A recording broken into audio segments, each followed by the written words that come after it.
वक्रतुंड महाकाय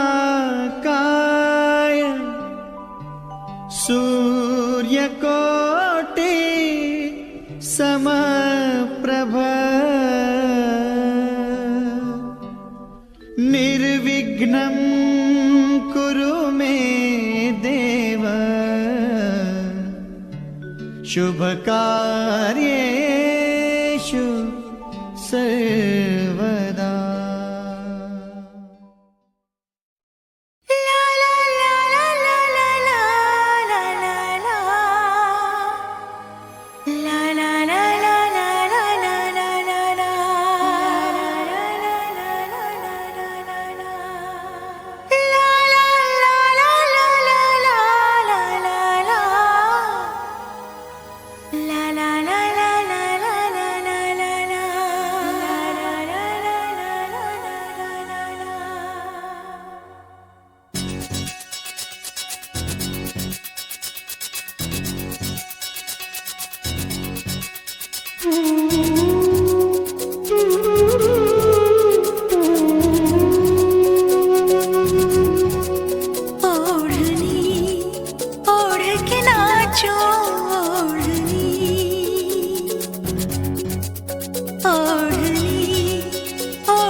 छाया खुमार के दिल परदेसी हो गया,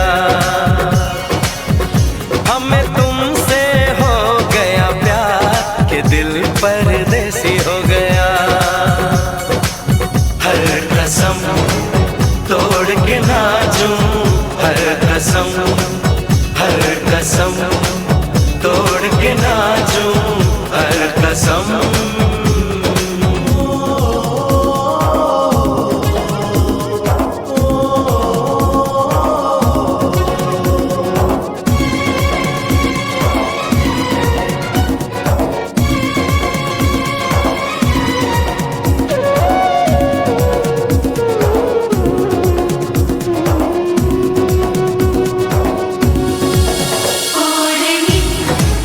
ओढ़ के नाचूं, ओढ़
तो तेरे नाम लिखूंगा, प्यासी ये कहानी एहसास की।